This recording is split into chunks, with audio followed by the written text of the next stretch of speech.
নমস্কাৰ প্ৰিয় দৰ্শক আজি আকৌ এটি নতুন গল্পৰ সৈতে আপোনালোকৰ মাজলৈ আহিছো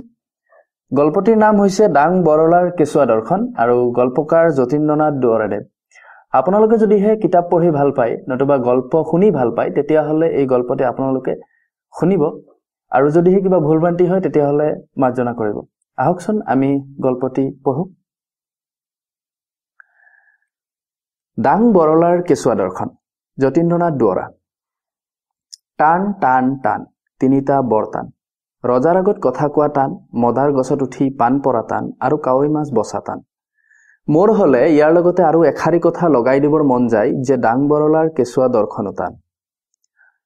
পঢ়া শুনা শেষ কৰি ঘৰতেই থাকো থকাৰ ভিতৰত মই আৰু মোৰ আই কাম কাজ কৰাৰ প্ৰয়োজন নাই কাৰণ দেউতাই যি থৈ গৈছে তাকে চলাই মেলি খালেই আমাৰ দিনকেইটা বেছ সুখেৰে যাব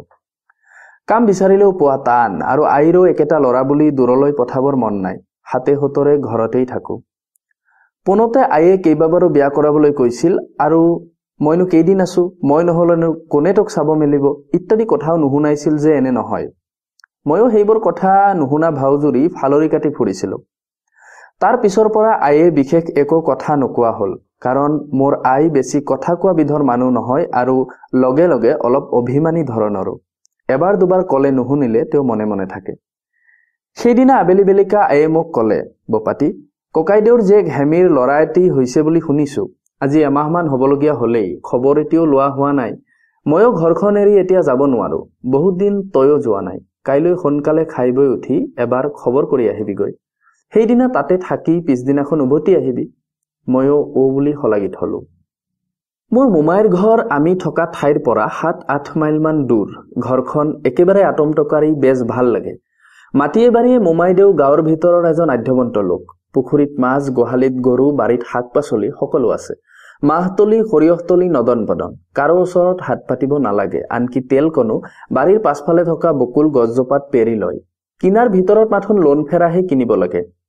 ঘৰৰ ভিতৰত তাঁতশাল কেইবাখনো ঘৰৰ তিৰোতা আটাইকেইগৰাকী কাজি বোৱা কটা চলিয়েই থাকে সেই দেখি মোমাইদেউৰ ঘৰলৈ যাবলৈ পালে ভাল লাগে কিন্তু এইবাৰৰ যাত্ৰাটো আন ধৰণৰ অৰ্থাৎ এইবাৰ খেনৰ এজাত তাৰ মানে এইটো নহয় যে মোৰ কেঁচুৱা লৰাবিলাকৰ ওপৰত কিবা এটা ৰোগ আছে আৰু ময়ো যে কেঁচুৱা নাছিলো একেবাৰে সফল ডেকা হৈ উপজিছো এনে নহয়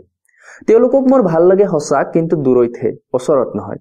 কাপোৰৰ টোপোলাৰ ভিতৰত সৰু অকণমান ফুলকলিৰ দৰে নাকটিৰে সৈতে তেওঁলোকে যি ধেমালি কৰে তাক বুজাই বুজক নুবুজাই দূৰৰ পৰাই ৰং চাওক কিন্তু কাষলৈ আহিলেহে টান আৰু এটা কথা মোৰ বৰ আচৰিত লাগে যে সেই অকণমান মুখতেই কেনেকৈনো বুজতাসকলে মাক গঢ়ি হৈছে বাপেক গঢ়ি হৈছে বুলি কয়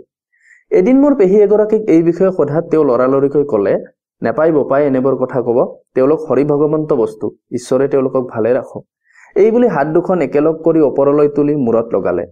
হৰি হৰি মইনো কেতিয়া তেওঁলোকক হৰি ভগৱন্ত বস্তু নহয় বুলি কলো আৰু কেতিয়ানো ঈশ্বৰে ভালে নেৰাখিবলৈ কলো মই দেখোন একোকে বুজিব নোৱাৰিলো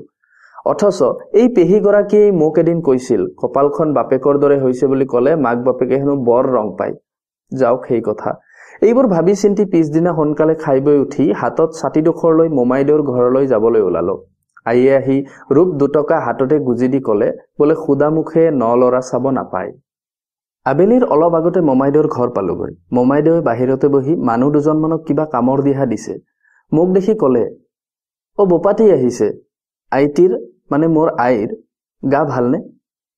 মই ভাল বুলি কোৱাত তেওঁ কলে এৰা ময়ো নানা লেঠাত পৰি তহঁতৰ তালৈ যাব পৰা নাই তাতে আকৌ হেমিৰ অখোজ লাগিল বহ হাত ভৰি ধুই চাহ জলপান খা আজিতো থাকিবিয়েই নহয় এই বুলি তেওঁ ভিতৰলৈ মাত লগালে অ চুমি চাও ককাইৰ আহিছে ওলাই আহ চুমি অৰ্থাৎ সুমলা মোৰ ভনী ওলাই আহি মোক দেখি তাই কলে আও বৰ ডাঙৰ কথা হল হাইঠা মাটিত পৰিল আজি নহা মানুহ আহিলে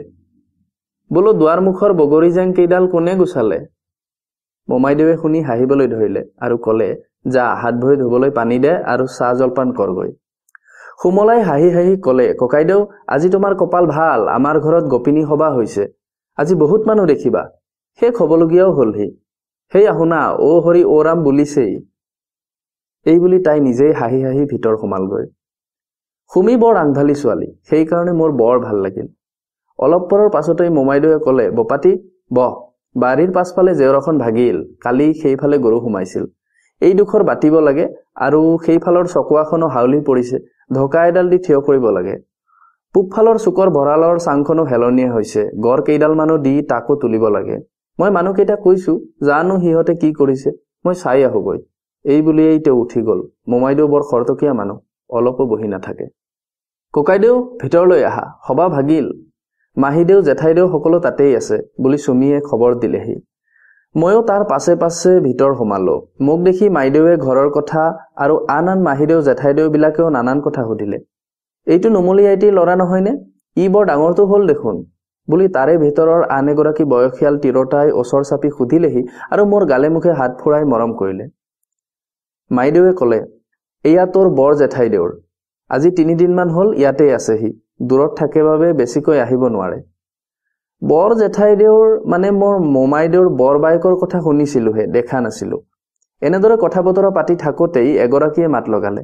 ল'ৰা নচোৱা মই ক'লো কেনি দেখাই নাই তাৰ পিছতে হেমিয়ে কাপোৰৰ টপলা এটা আলফুলকৈ কোলাত লৈ মোৰ ওচৰ চাপিলহি মই উঠি চাও যে এই কেঁচুৱাটিয়ে হেমিৰ ল'ৰা মই তেতিয়া চোলাৰ মনাৰ পৰা আয়ে দিয়া ৰূপ দুটকা উলিয়াই তলে ওপৰে চাইও ল'ৰাৰ হাত দুখনৰ এখনো নেদেখি কাপোৰৰ ওপৰতে থৈ দিলো এগৰাকীয়ে মাত লগালে ল'ৰাৰ হাততহে দিব লাগে মই ক'লো হাতনো কেনি আছে আন এগৰাকী ক'লে দে হলেই হ'ল ল'ৰা মানুহ সিনো কি জানে মোৰ উত্তৰ শুনি আইসকলে হাঁহি দিলে মাহীদেৱে আকৌ ক'লে কচোন বাৰু ই মাকৰ দৰে হৈছে নে বাপেকৰ দৰে নে ককাক বুঢ়ী মাকৰ দৰে হৈছে সৰ্বনাশ এতিয়াহে বিপদত পৰিলো ইমান পৰ সকলো ভালে ভালেই গৈছিল লেঠা আহিল এতিয়াহে তেতিয়া মোৰ পেহীদেৱে কোৱা কথাষাৰলৈ মনত পৰিল মানুহো আছে বহুত সকলোৰে মান ৰখাব লাগিব মই ভাবি চিন্তি একো উপায় নাপাই কবলৈ ধৰিলো নাকটো বাপেকৰ দৰে হৈছে যদিও বাপেকৰ মুখখন সেই সময়ত মোৰ মনত পৰা নাছিল তলৰ থুতুৰিটো মাকৰ দৰেই হৈছে কপালখন মোমাইদেউৰ দৰে কাণ দুখন মাইদেউৰ দৰে চকুযোৰ মাহীদেউৰ দৰে গাল দুখন জেঠাইদেউৰ আৰু শেষ কৰিবলৈ নাপালো জেঠাইদেৱে ভেকাহি মাৰি ক'লে কোৰ অহৌ বলিয়াটো ওলালহি এইবোৰ কি বলকিছ মনে মনে থাক সকলোৰে মান ৰাখিবলৈ যাওঁতে কথা কিবাটোহে হ'ল এই ভাবি মই তলমূৰ কৰিলো মোৰ তেনে অৱস্থা দেখি মাইদেউৱে মাহীদেউক ক'লে ই ল'ৰা মানুহ ইয়াকনো কেলেই সুধিছিল সি কি বুজে যাওক এইবাৰ ইমানতে হাম কাটিলে বহুত পৰ মনে মনে থকাৰ পিছত কিবা এটা কোৱা উচিত বুলি ভাবি কথা কবলৈ গৈ আকৌ লেঠাহে লগালো অৰ্থাৎ সুধিলো এওঁলোকেনো ভাত কিহেৰে খায় দিলে আকৌ আটাইবিলাকে গীতজনী মাৰি হাঁহি মাইদেউৱে ক'লে তই বোপা একোকে নাজান মনে মনে থাক ইমান কেঁচুৱা ল'ৰাইনো কৰবাত ভাত খায়নে তাৰ পাছত আন কথা বাৰ্তা পাতি থাকোতে আন এগৰাকী জেঠাই ক'লে তই এতিয়ালৈকে ল'ৰাক কোলাত লোৱাই নাই দেখোন চাও হেমি ল'ৰাক ইয়াৰ কোলাত দে ল'ব পাই নহয় মোৰ হাত ভৰি কঁপিবলৈ ধৰিলে মাঘ মাহৰ জাৰতো গোটেই গাতে ঘাম ববলৈ ধৰিলে মই এতিয়াহে নিগমে মৰিলো এনেতে হেমিয়ে কাপোৰৰ টপলাটো আনি মোৰ কোলাত দিলেহি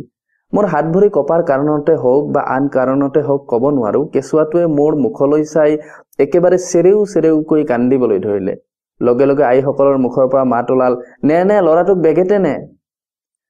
হেমিয়ে লৰালৰিকৈ মোৰ কোলাৰ পৰা ল'ৰাটো লৈ গ'ল অলপ পিছতে তাৰে এগৰাকীয়ে মাত লগালে ল'ৰাই মানুহ চিনে মোৰাই ল'ৰাই মানুহ চিনে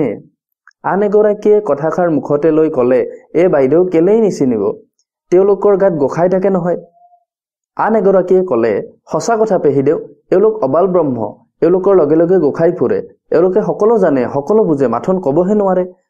এনে কথাৰ লেচেৰি নিচিগাই হ'ল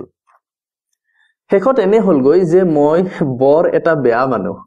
ভাগ্যে মাকে কোনো অপকাৰ হ'বলৈ নৌপাওঁতেই মোৰ হাতৰ পৰা কেঁচুৱাটো লৈ গ'ল আনকি হেমিৰো মুখখন কলা পৰিবলৈ ধৰিলে এনেতে কিবা কাৰণত মাইদেৱে উঠি ভিতৰ লৈ গ'ল এই চেগতে ময়ো হাউট কৰে বাহিৰলৈ আহি হাতত ছাতিটো লৈ একেবাৰে পদূলিমুখ পালোহি পিছত শুনিলো ভিতৰৰ পৰা হেমিয়ে মাতিছে ককাইদেউ কেনি গ'লা চাহ খোৱাহি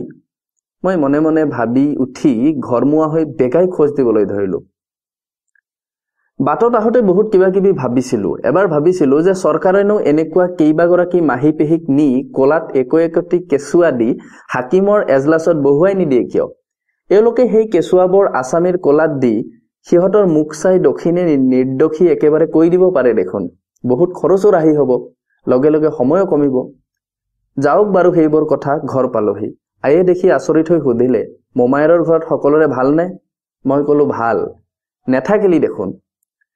মই কলো এৰা বুলি ছাতিটো দলি মাৰি চুকত থৈ দিলো। আয়ে কি ভাবিলে মই কব নোৱাৰো। মাথোন পিছদিনাখন মোক সোনকালে খুৱাই বুৱাই চাকৰৰ হাতত ঘৰখন গতাই দি সিপাৰৰ পৰা গাঁওবুঢ়াৰ গৰু গাড়ীখন অনাই একেবাৰে মোমাইদেউৰ ঘৰ পালেগৈ।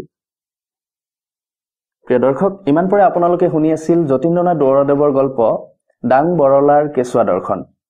কেনেকুৱা পালে জনাবলৈ নাপাহৰিব আৰু কিবা ভুল ভ্ৰান্তি হলে আপোনালোকে মাৰ্জনা কৰিব। পুনৰ এটি নতুন গল্পৰ সৈতে আপোনালোকৰ মাজলৈ আহিম। তেতিয়ালৈকে নমস্কাৰ।